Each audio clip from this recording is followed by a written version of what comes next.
Hello, good morning, afternoon, evening, whatever time of day you're listening to this. Welcome back to the Chandie Speaks podcast.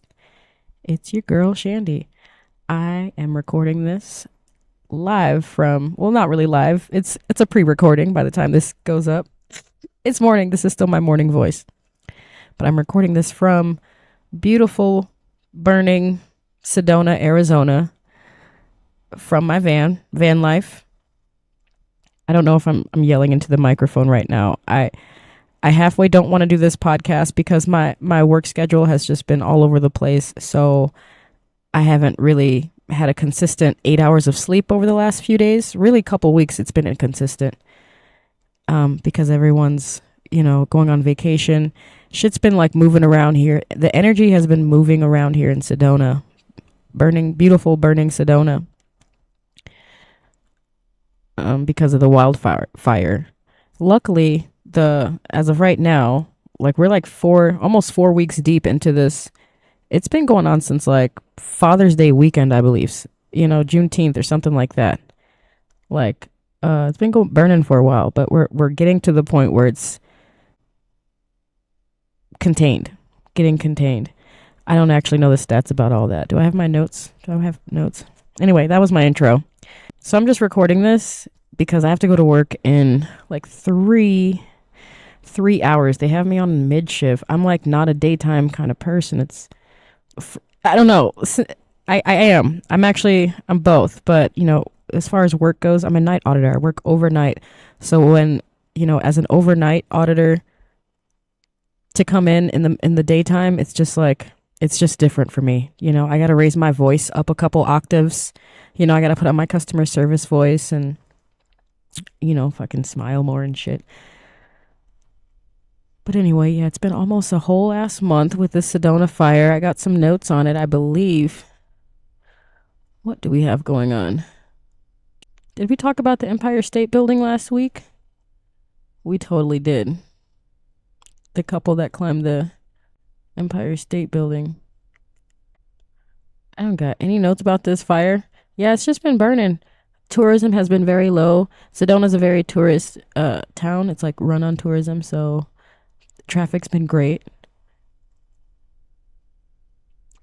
I don't know. That's like the biggest local news I got right now. All this other shit it looks like that I took notes on, it's just kind of random things that I jotted down. Like I said, I've been kind of busy this week. I guess another personal news, my van. Vanlife. My van's kind of been on the fritz, It's running right now. I'm recording this from the front seat of my van, and I'm sure the sound is in there. I don't know how great the microphone is to pick up the sound in the background. I'll turn it off in a little bit. But there's just like this ticking thing. I'm calling it the ticking time bomb that's going on. From what I've been told by multiple people, I need some transmission work, which, is no surprise because I'm driving one of the worst fucking vans you can drive for transmissions. It's a Ram ProMaster. It's been a pain in the ass since I got in this thing. I've only been driving it for 2 years, living in it for 2 years. And yeah, it's just been one thing after another. So this week it's been big transmission issues. Mainly the sound. I just got an oil change. So, when you go and get an oil change, that's when you start having all these other fucking problems. So that's really what I'm working on right now. I would have actually booked my international flight for my birthday for next year. This week, actually. This would have been the week for me to do like a pre-book and get ahead of my original deadline date. My original deadline date is on the equinox in September. But then the car problems started. So I'm going to hold off again and just try and get this figured out before, and then hopefully I'll be booking my flight soon. Flights are crazy cheap right now, especially out there to the... My car makes these weird sounds now. And it's really unsettling. Every time I start the car, it'll just make this really loud ticking sound, and then it'll stop. I'm running my AC a lot. I don't know if that has anything to do with it. I don't fucking know. I think there was a shooting that happened a couple weeks ago that would have been in last week's podcast, but I think last week's podcast was so long that I didn't get to it. But also, really, I'm not trying to make that my focus, but I'm just kind of just mentioning it just because I think 2 people did die. This was somewhere in Michigan. 2 people did die. I don't really even have an opinion over it because I don't like looking into things like that. But I have my notes that says, yeah, it happened on July 3rd, the day before the 4th of July. It was a shooting at Fairlane Town Center in Dearborn, Michigan. I ain't never been to Michigan, actually. It has been characterized by rapid law enforcement action, a complex legal determination regarding self-defense, and profound grief and safety concerns from the local community. What the fuck are these notes about? Because I don't even know if I'm about to be like that today. I'm gonna just get to the summarization. It says the mall was evacuated and closed immediately following the shooting to support the investigation and out of respect for the victims. In the aftermath, a GoFundMe was published to support the family of Keontae Seaborn. The incident highlighted broader concerns regarding malls as soft targets that rely heavily on private security rather than public police, which experts suggest can lead to gaps in emergency preparedness and rehearsal with first responders. I don't really have much to say about it. I think that's a fair point. First of all, I didn't know people were still going to shopping malls. Who still goes to shopping malls? Rich people. Like, I remember when the shopping mall was like I don't know, it was like a chill space. You go and you didn't even have to have money. You just sort of met up with your friends and hung out there and walked around and window shop. But I don't know. I feel like I can imagine malls being just sort of like ghost town places with all these like overhyped, overpriced, flashy fucking things that no one really needs, and like the world's dying, like on fire, and like everything, children are being bombed and stuff. And I just can't imagine like a mall being packed with people like knowing all this other shit's going on in the world. But yeah, I can see how it could be a soft target because of the private security versus the police. But I mean, I don't think it fucking makes a difference, really. Someone's gonna find a way. Yeah, it sucks.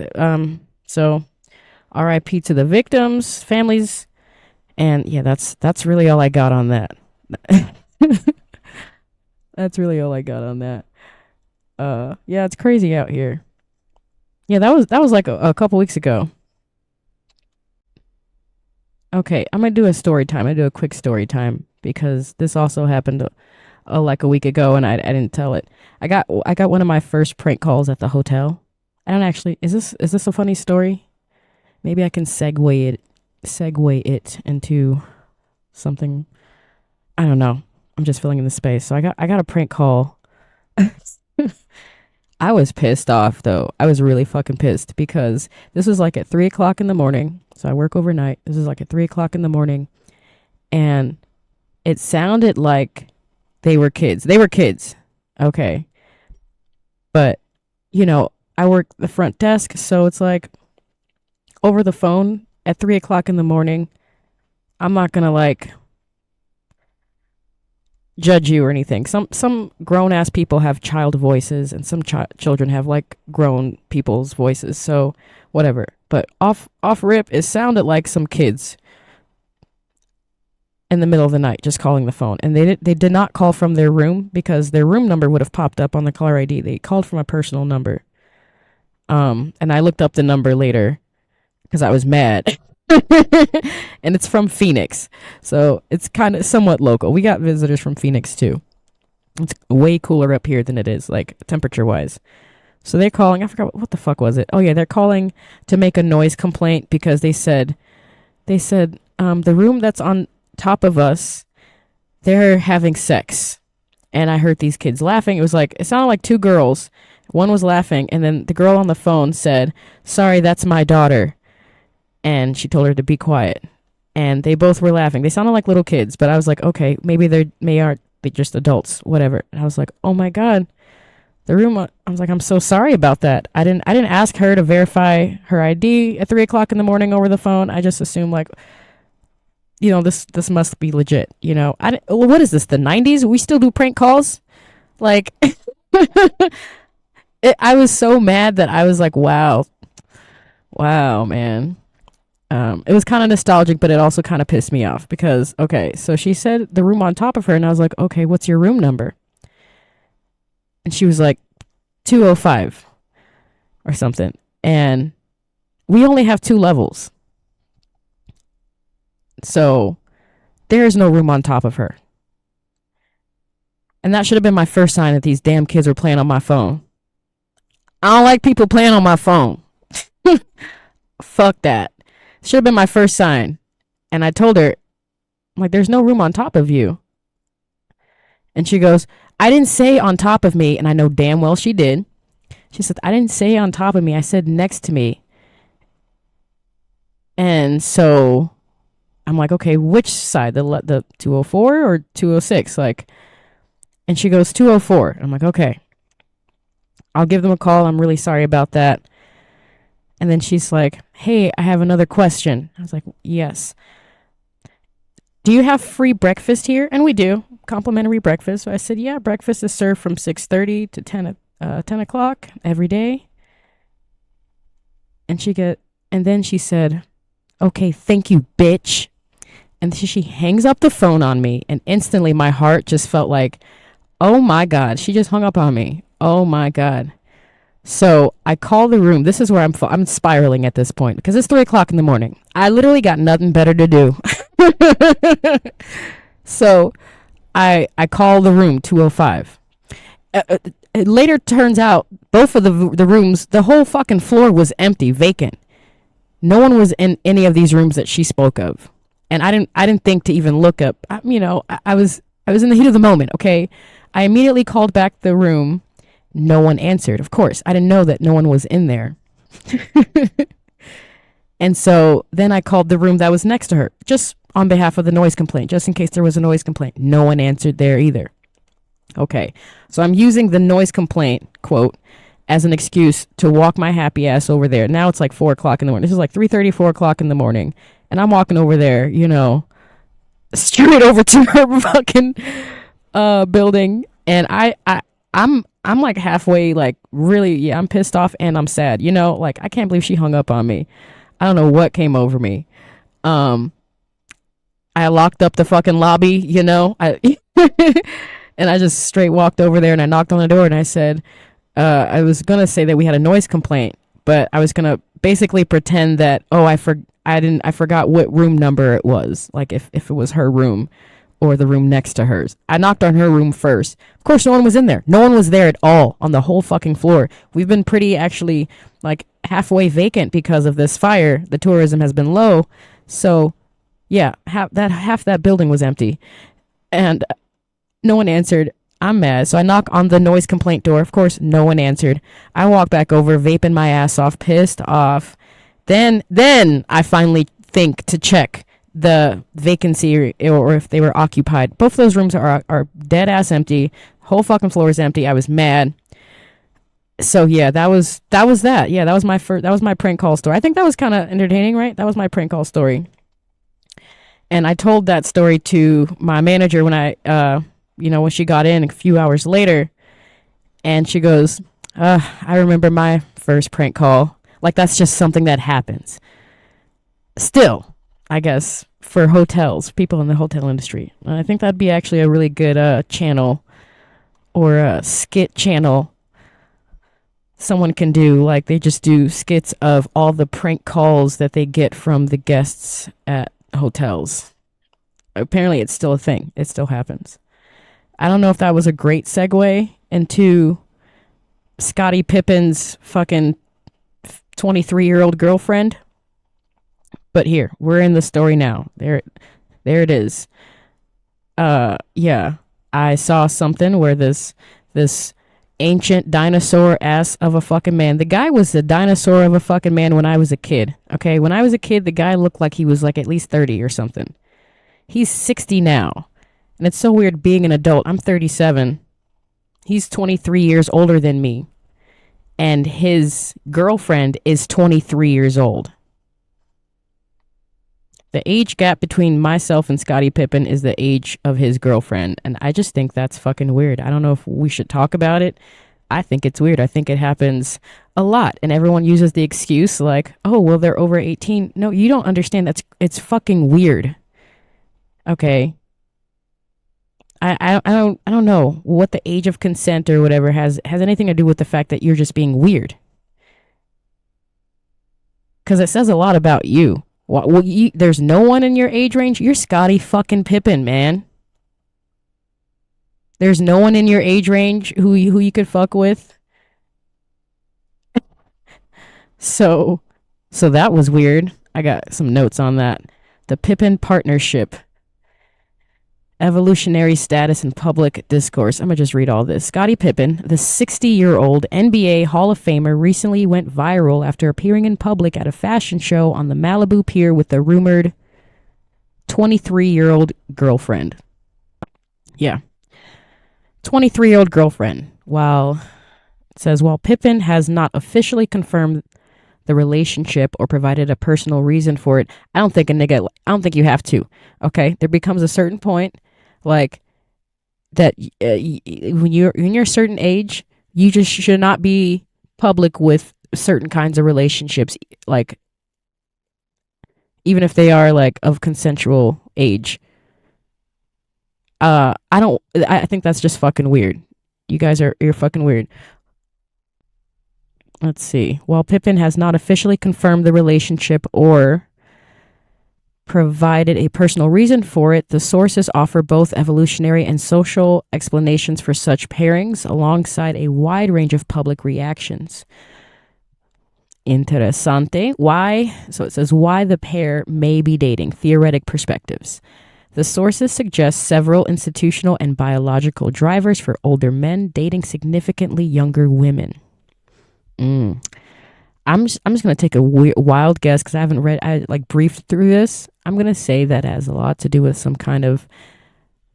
some unhealed sexual trauma that may have happened to these men in their childhood. I believe at one point they were victims of some kind of sexual abuse or sexual trauma. And then, yeah, I don't know how. Maybe this will explain how and why they get to the point where they date younger women. You know, it has to be deeper than, oh, you're not good enough for women in your age range. It has to be deeper than that. Evolutionary strategies. From an evolutionary psychology perspective, men are often attracted to youth as a signal of reproductive value. Okay, that makes sense. While women may prioritize partners who have already accumulated social status and resources. Actually, I think that's probably the main, that hits it right there on the head. Reproductive value. But yeah, why didn't you want that reproductive value with the young woman while you were also young so that you can, raise your fucking kid with her together? I don't know. As an elite former athlete and millionaire, Pippen fits the profile of a resource-secure older male. Symbols of success. So within patriarchal social structures, women are often used as symbols of success in men's competition with one another. Okay, I can see that too. Duh. Attracting a young, beautiful partner can serve as a marker of a man's rank, proving his continued ability to compete for power and money later in life. Oh my God, this could very well just be deep sea in some dick swinging thing that guys are into. Like, yeah, tying into the reproductive value, of course. Because what if they did make a baby when they were younger and they just want to swing their dick around to their other bros and get a younger girl so they can make another baby and have their legacy live go even further. This is crazy. That's funny. In men's competition with one another. Attracting a young, beautiful partner can serve as a marker of a man's rank, proving his continued ability to compete for power and money later in life. Then there's the number 23 irony. Many fans and commentators have found a poetic or psychological reason for the specific age, noting that Pippen spent his career in the shadow of Michael Jordan, who wore the number 23. Some joked that he had to make sure she was the number 23 as a way to finally capture that magic for himself. Bro, I don't think it's that deep. Y'all, I don't think it is that deep at all. Okay, and then it goes into what people are saying. The public reaction to the 37-year age gap has been sharply divided. We have backlash and disgust. Many fans on social media expressed disbelief, calling the relationship weird or nasty. Like myself, some critics argued that dating someone young enough to be his daughter is not a flex and gives off granddaughter vibes. It's just weird, man. Come on. Like, how can you have anything in common? Why do you want to have something in common with someone who's young enough to be your granddaughter? Individual autonomy and defense supporters countered that both individuals are consenting adults who have the right to make their own choices. Some pointed out that there are way more pressing issues to focus on than a celebrity's private life. No. Actually, it's things like this that we need to be shaming this kind of behavior. Okay? We need to be shaming this kind of behavior. And hopefully deter people from doing shit like this. Or at the very least, keep that shit to yourself, because it's giving very predatorial. It's giving very, like, PDF files is what the kids are calling it. And that's the vibe I'm not really funking with, okay? And there's plenty of older women out here who look very young. Why not go for who have the same kind of energy as that? And it like, why not? Of course, it's like a mentality thing. I don't know. It's just, it's fucking, it's just giving rapey, bro. It's just, can't do it. I'm judging hard. Okay, what else do we have for this? And I'm gonna move on to the next topic. Dez Bryant's reaction. I don't know who that is. Former NFL star Dez Bryant's reaction went viral when he posted a blunt 5-word response on X. Quote, "Y'all got Scottie fucked up." Oh, that's just the reaction to this. I don't know what he means by that. And then there's comparisons to 𝙎Pippen, which I'm assuming is his ex-wife. That's what it says. Many discussions referenced Scottie's ex-wife, 𝙎Pippen, and her own controversial relationship with Michael Jordan's son, Marcus Jordan. Oh my God, what's going on there? That sounds like some tea. What's going on there with Scottie Pippen's ex-wife and Michael Jordan's son? That sounds like some sweet tea, okay? Some fans defended Scottie by arguing that after being, quote, done dirty in his marriage, he should be allowed to live and enjoy his life. No. Well, was Michael Jordan's son of a consenting age, a weird age? It's weird either way. Men and women, I don't know, like, it's weird either way. I feel like it's probably more weird when a man dates a younger girl versus when an older woman dates a younger man. It's still weird though, okay? It's the difference in life experience, bro. Ugh. So that's what I got with that.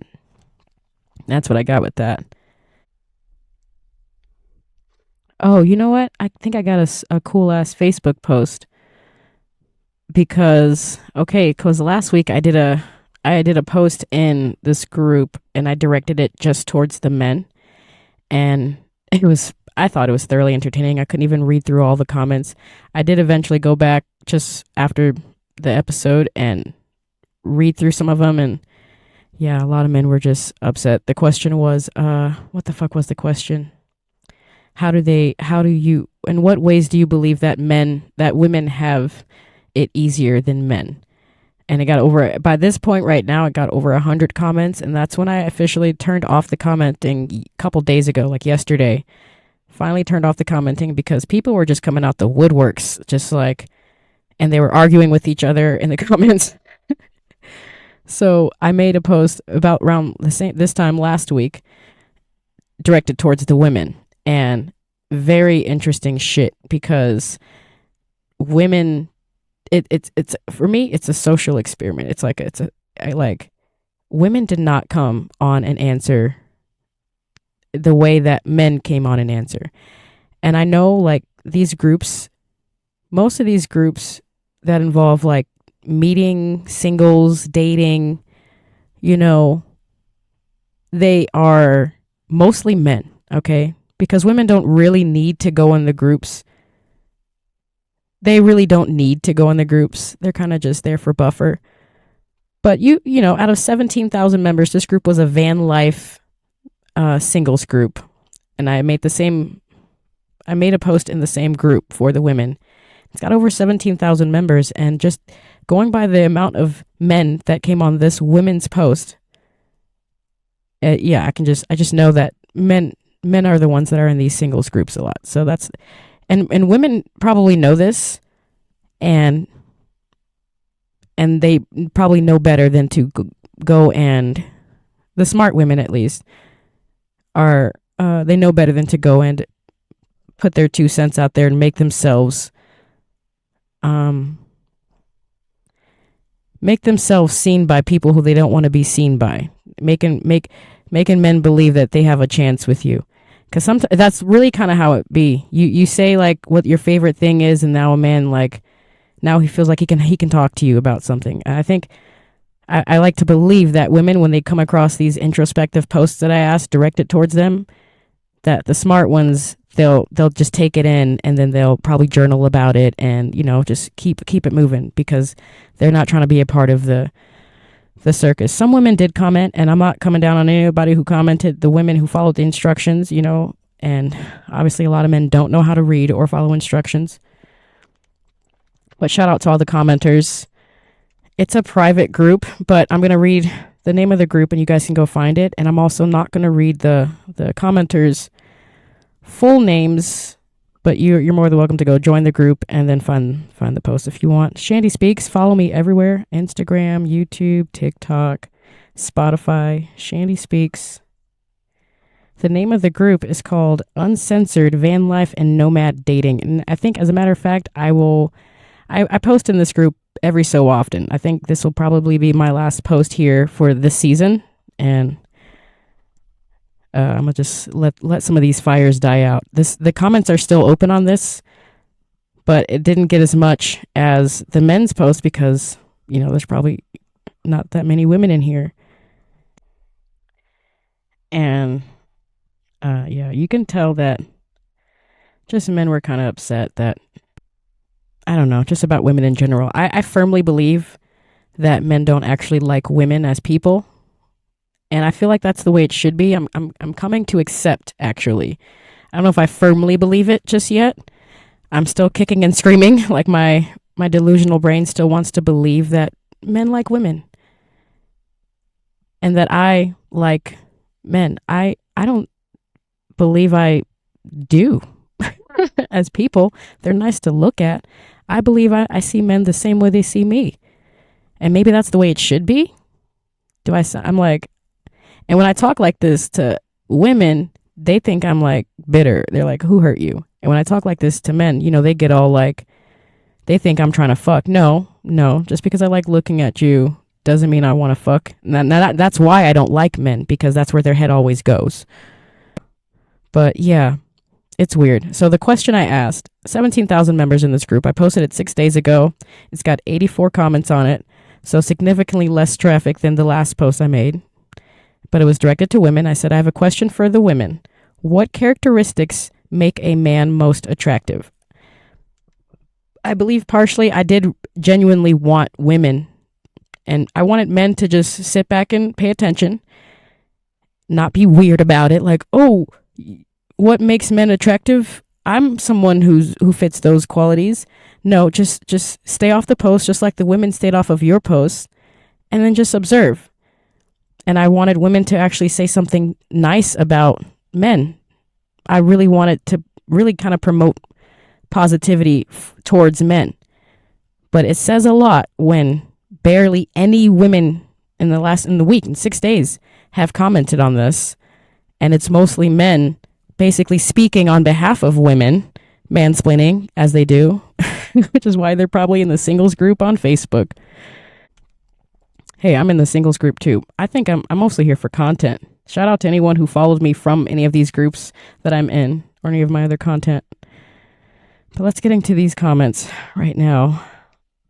First comment comes in from a man named Rick. He says, when the question was, for the women, what characteristic makes a man most attractive? Rick says, money, obviously. And it had a lot of people who liked that. Top comment liked, not the top liked, but got a lot of people who liked it. Of course, they were all men. And I made a mistake, and I went ahead and engaged with this buffoon. And that's we learned from we don't engage with these people. Okay, we're just here to gather information, take a little bit of my own advice, right? Because he was the first comment, and it was pretty much right away. And I was eager to listen to a woman, and it was a man saying that he knows what women fucking want. And so I was a smartass, and I said, I'm sorry, do you identify as a woman? And then that comment actually got a bunch of likes from men and women. So I'm happy about that. But that's the only thing I said. And then he went off on some kind of tangent about how I look like a man, and, you know, that your typical man crashing out, like, okay, you're missing the entire point, and bless your heart, good luck in life, please don't reproduce.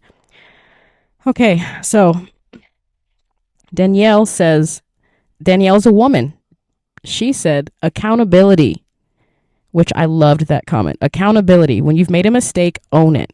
She got 13 likes on that. Should I read people's response to that? I'm going to just go to the next one. I don't know how to pronounce this name. 𝙎𝙘𝙤𝙤? And I don't know if that's a man or a woman. It looks like it's totally a man. Yeah, a lot of men comment on this. Is a full-blown fucking man. He says, I prefer not to be attractive to most women in this world because what is attractive to most people is not attractive for me. We're all performing, man. You're performing. So, okay.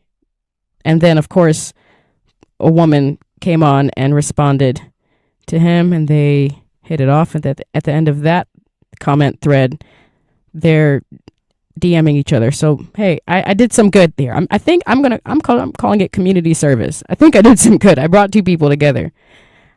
Okay, so Devin, next comment says, pull up a chair. These comments should be interesting. Yeah, you would think so, but women are too smart for that. You guys, like, women are not going to go on there and do that unless they're trying to be seen by the lower hanging fruit like yourself. Bless her heart, Lorena, I cared reactioned this comment. She says, I love when a man takes care of his kids and adopted kids. Love when he talks positively about his exes and mom. And I only cared reaction mostly because she's a woman and she, understood the assignment. But that just shows you it's really like a reflection on how the bar has been. It's at the Empire State Building. The bar's at the top of the Empire State Building as of right now. But she just wants a man to do like the bare minimum of taking care of the thing that he helped create. So yeah, bless her heart. That's kind of sad. Talking positively about your exes and mom, that should just be standard. But anyway, Benjamin says, men listen carefully, do the opposite. Women only complain about men they fuck. Yeah, sorry you feel that way. You're hurt. Okay, Tink looks like it's a girl, older woman. She says XY chromosomes. So that's what makes that's the characteristic that she finds most attractive. Just the chromosomes. Some of these are really revealing just where the women, where their minds are. My heart goes out. The men are hurt. The women are hurt. Hurt people, hurt people, hurt people. So yeah, man, XY chromosomes. That's what makes a man attractive to you. The fact that he's just a man. She goes on to say, knows how to change a tire, can swing an axe, a willing to try anything to have a good time. I think that last one was probably the only one that really means anything. Change a tire and swing an axe these are like, physical plane, lower. I mean, that's where their minds are. So that's Uh, I don't know. The accountability so far has been like the truest one. Tell you a lot about someone's character and the longevity, and you can learn how to change your own fucking tire. Bless her heart. Okay, John, another man, says all humans has the same flaws. It's not gender specific, just shown in different ways. Thanks for the mansplanation. Charming apricot, anonymous user, says, I'm assuming it's a woman, says, honest, loyal, spiritual leader, looks to God. And I like that comment. Just because it's a woman responding. Seemed pretty pure. Peter says, I'm going to guess.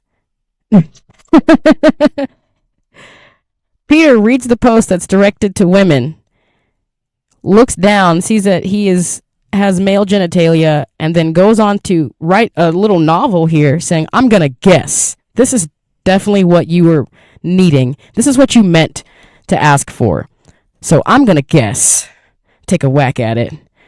Looks like he looks after himself, a bit of muscle, confident, and can make you laugh, and has enough financial stability to have a bit of fun and be able to go on adventures and stuff like that.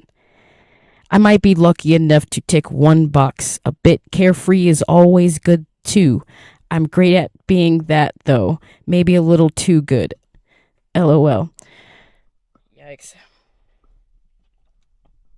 And this is why women don't go on here and answer these kind of questions, because I think there was a comment about it already, like something about only care about the men they fuck. I think women would have no problem being open and honest with the man who they're attracted to. But to broadcast it like on a public board like this, all the women so far who have commented, with the exception of the accountability one and maybe even the one who says is a good leader and looks to God, it's a reflection on just where we are as a society, as a gender. Like, it's just, and it's kind of sad. I feel like, yeah, the pendulum is swinging back, and yeah, there needs to be some kind of order, some kind of natural order restored. I don't know. Am I preaching? I'm gonna read a few more comments and then I'll be over this. Paul writes, I love the way all the lads commented and not many ladies did. And I like that comment. I actually sad reaction to that comment because, yeah, it is kind of, I'm sure he's being sarcastic. But yeah, I was actually looking for women to respond. But now that it's all come out, it's like the women that would have responded and evidently did respond are the ones who should not in any way be looking for anything more than the love that they need to find in themselves. Respectfully, I love you all, ladies. Kathleen, I'll read some comments from women. Kathleen says, confidence and genuine kindness. Lindsay writes, emotional intelligence, consistency, humility, accountability, honesty, direct communication. I loved that comment. I'm probably not going to read any more man comments. Okay, I cared reaction to this one. It's from a woman. She says, a man that loves the Lord before anything else and a man of intelligence. Bless her heart. It's something. Arlene says, being real, no drama, respect, and willing to actually be involved positively. Tracy writes, vulnerability, which I loved. I love it when a man can show his softer, sensitive side. And then, of course, some butthurt or triggered, unhealed man came in, says, Paul, he says, that gets used as weakness and taken advantage of. No, you get used and you get taken advantage of because something about you is not in alignment. Okay. Tracy responds, well, then you're with the wrong woman. Paul responds to Tracy saying, took a while to figure that out. Don't start that way. Didn't start that way. It ended up that way. But as the story goes, for many, just too blind to notice as suffering from mental health issues caused by physical issues. And that's really it. I'll read the last comment from a guy. Brad says, seriously, you don't know? What are you attracted to? You're not. Oh, okay. He didn't understand the question. Anyway, all right. Well, that's the end of that. It's getting fucking hot in here. But I did have some sources to sort of back up that post that I just made. Can you hear me okay? Mic check. Mic check. I never knew a lot. Love. Okay. I'm going to read these notes. We're just moving right along here. I've been learning a lot, diving into all this shit. I hope maybe I'm helping someone. If not, well, you're still listening, so appreciate it. Evolutionary and social foundations of female mate choice. And I'm sure a lot of these points, I just briefed over it. I'm just glancing at it right now, and it's looking like it's stuff that we already know. All of it kind of blends in with what men are attracted to. And so, mating preferences. So it says mating preferences are shaped by a combination of evolutionary selection pressures, cultural influences, and individual circumstances. You guys remember I did that episode about Costa Rican men versus American men, and how, like, man, all these Costa Rican men are like short as fuck, but maybe that was just my American brain. My culture says like we only like men who are 6'2". There's like there's like a very, very small percentage in the world relatively to men who are 6'2" and successful, and straight. You know what I mean? So yeah, but all the men in Costa Rica, they average, at least from where I was at, San Jose, Alajuela, La Fortuna, they're all like 5'6", 5'5". And they're all successful, and they're all, to their women, they're attractive. They all got beautiful bombshell women out there.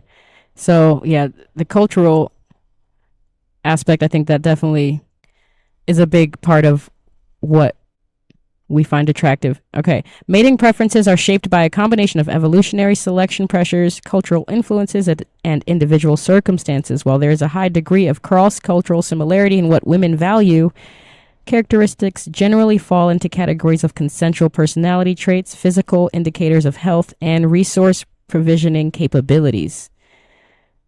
And I'm just going to read over a couple topics here. It says consensual personality and cognitive traits. Across virtually all cultures, women place a tremendous value on traits that facilitate long-term relationship satisfaction and successful parenting. So kindness and empathy, intelligence, dependability and stability, honesty and humor. So those are the big ones. Kindness and empathy is consistently ranked as a top priority. These traits signal a partner's willingness to cooperate and place a family's needs high in decision making. And everything else is, self-explanatory. Intelligence, dependability, stability, honesty, and humor. Then there's physical indicators. I think it all comes down to how we feel like we can reproduce with you, even if you don't want to reproduce with them. At least that's what goes in my mind. I'm like, if physically you look good, that's a good indication that you've got good genetics, to me. And if you got good genetics, then most likely, if I choose to reproduce with you, most likely the child will have good genetics as well. So yeah, me personally, I'm not attracted to anyone who's overweight, because I don't want to. Even if I don't want kids, I wouldn't want to even accidentally have a kid with fat genes. I'm sorry, I don't want a fat kid. That's just my preference. Everyone's got their preference. I don't think people who are overweight should be reproducing, but that's a entirely different conversation. So we have physical indicators of fitness. Physical traits often function as costly signals of a man's underlying genetic quality and immune system strength. Bada bing, bada boom. Masculinity. Features such as a large jaw, prominent eyebrows, a deep voice, and facial hair are attractive because they are linked to testosterone. And because testosterone is an immunosuppressant, only men with robust health can afford to maintain these secondary sex characteristics, making them an honest indicator of genetic quality. Come on. That's just that. Don't you like how the science just tells you why we like these? We're not trying to be shallow. Okay.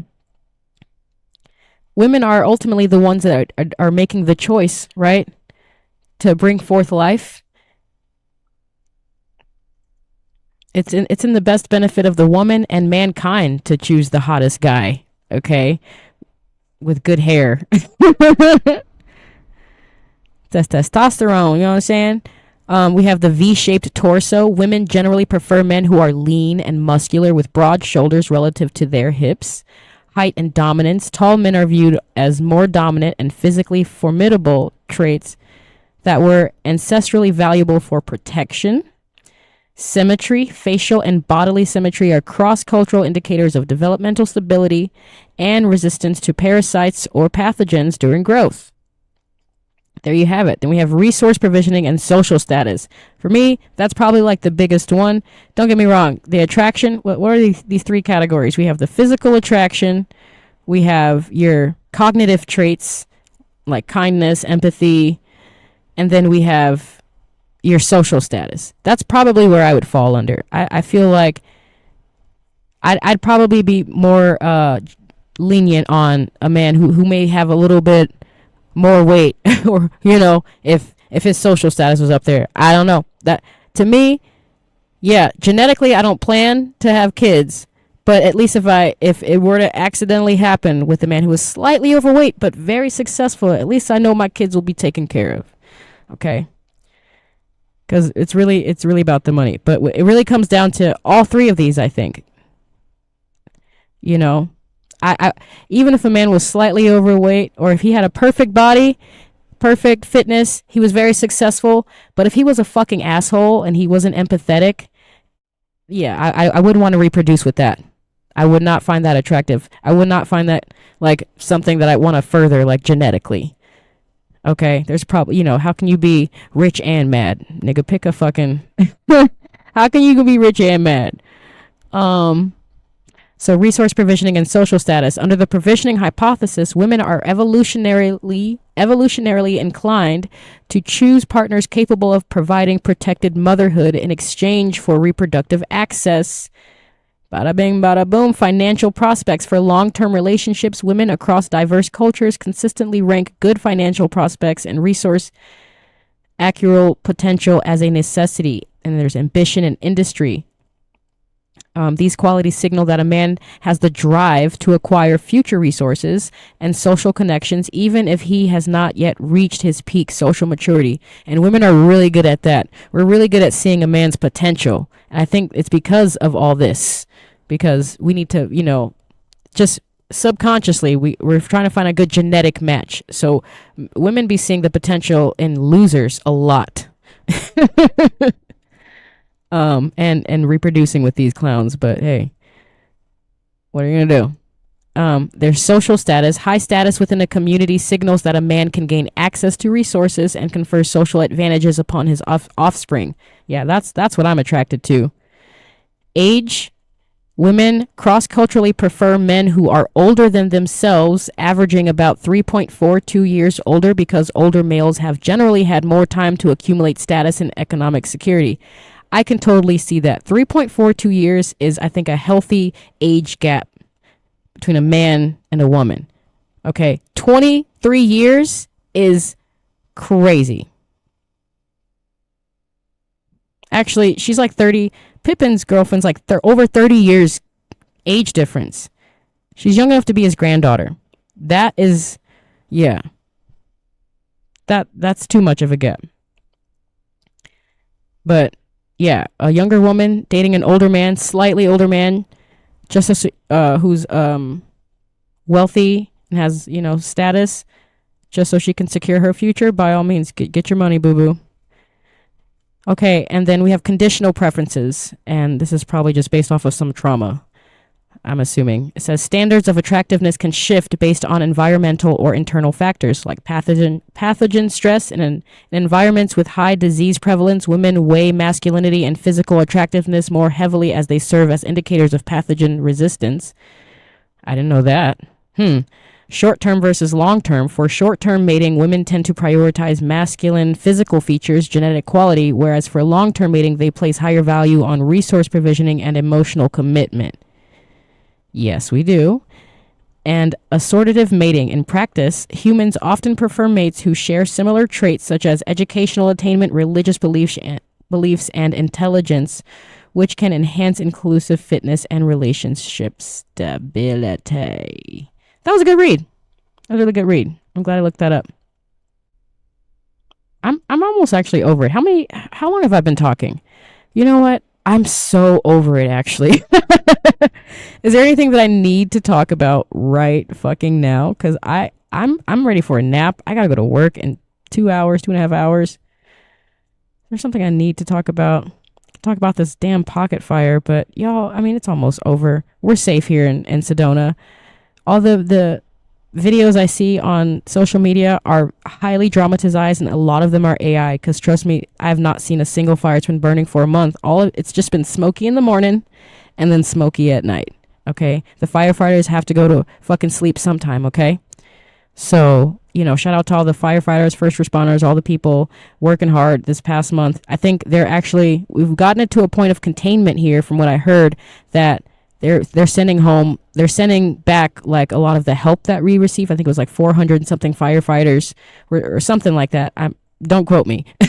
They're sending back the borrowed firefighters this week at some point, and they just reopened the main road 89A, which goes into the canyons, and some of the resorts in the canyons are reopening as we speak. So we're chill, we're good. It rained yesterday. I almost shed a fucking tear. I was like, my heart was so happy. And like I haven't not been really stressed about this fire at all, because the traffic has been nice, but it still felt good. Like I felt like a weight being lifted within our community in my heart when the rain was dropping down on my van. I was chilling in here. It was a cool, cloudy fucking day. It's been nice these last couple of days. It's been raining for 2 days. So I opened my door and I basically stood in the rain and, just thank God. Thank God for the air in my lungs. You know what I'm saying? Okay, I want to get into a J. Cole Fall Off Weekly review, right? And then I'll be done. I don't think I have much hip hop news, generally.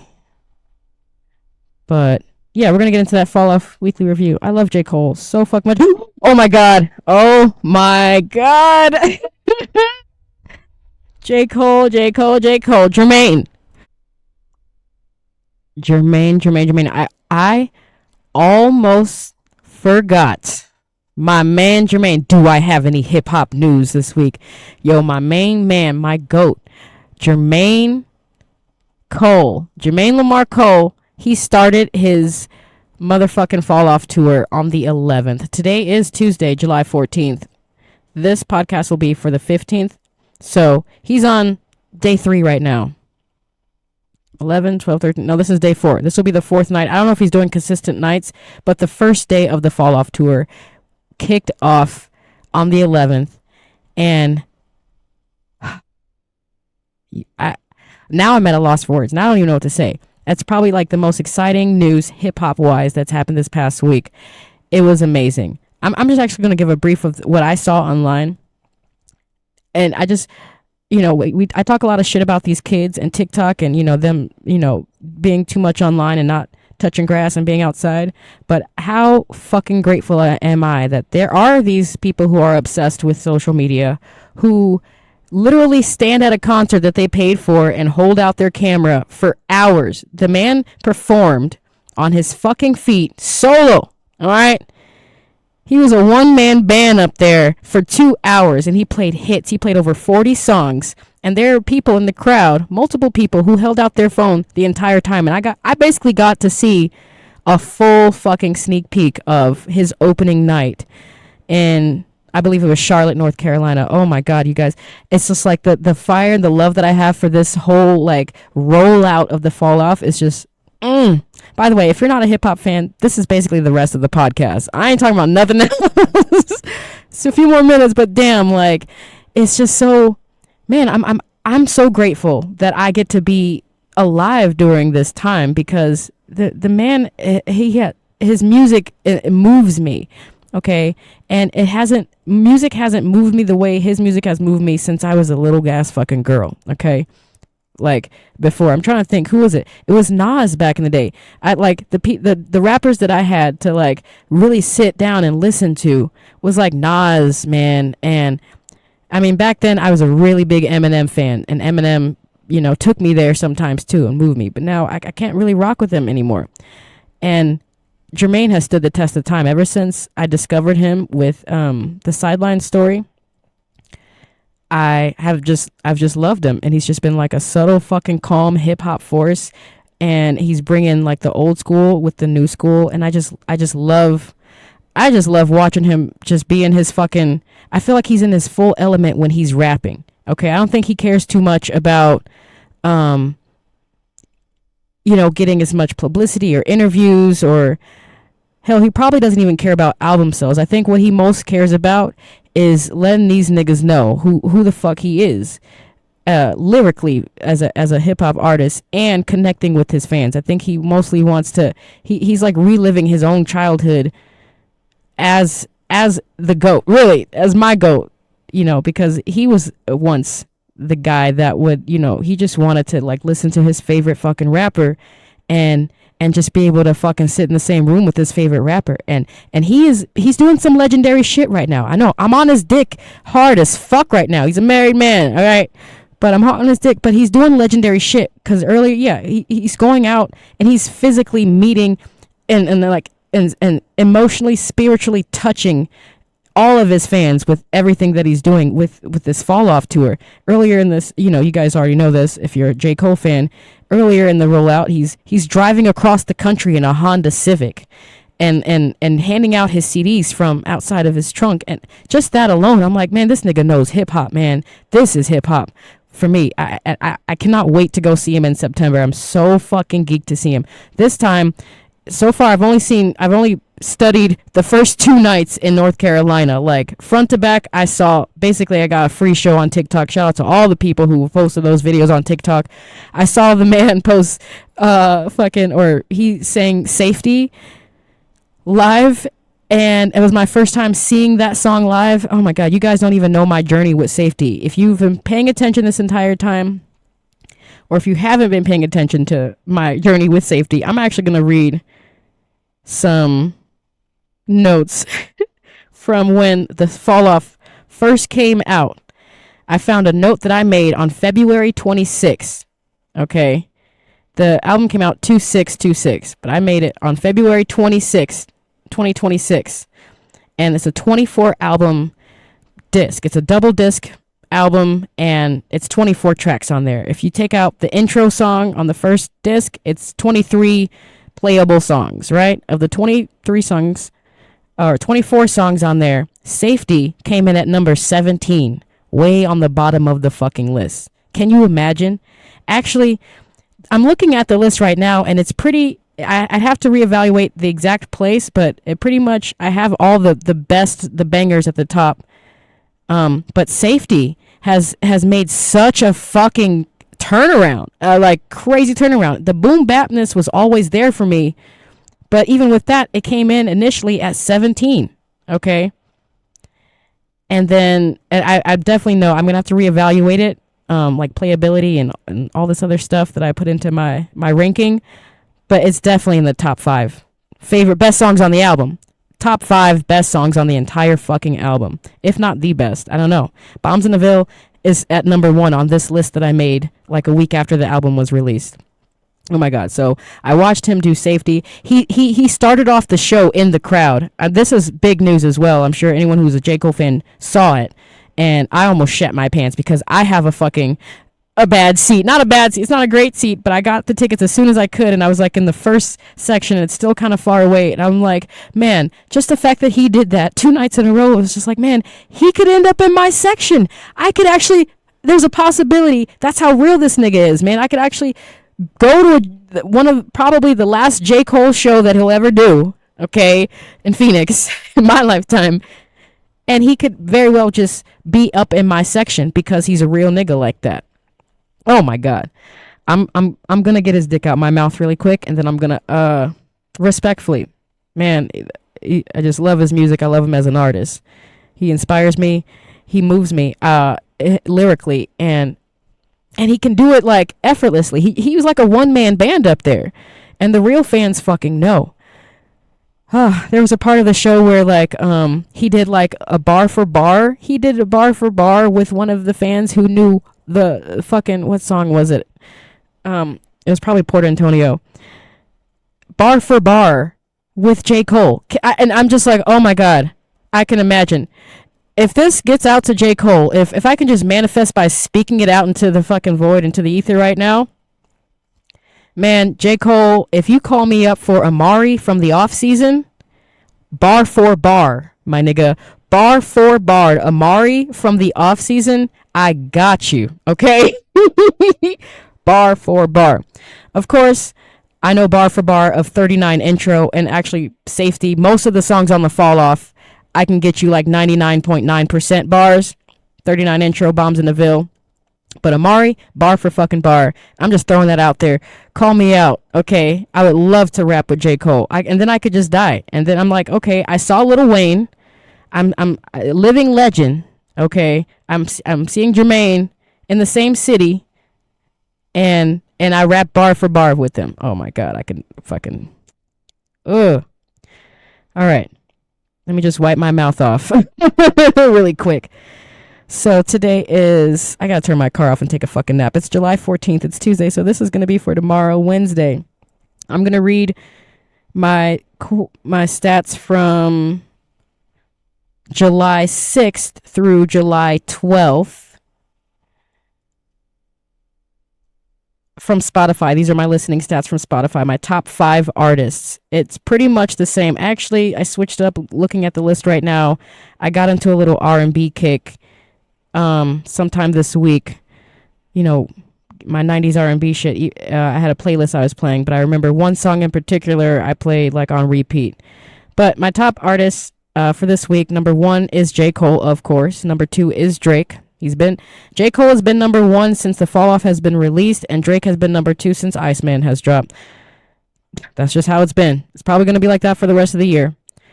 Number 3 is Daniel Caesar. I think I remember I played one of his songs like on repeat one night when I was working. And number 4 is Future, which was from The Fall Off. Only time I listen to Future. And then Dreamville. Listen to Dreamville on my J. Cole playlist that I have. Okay, and then my top songs for the week.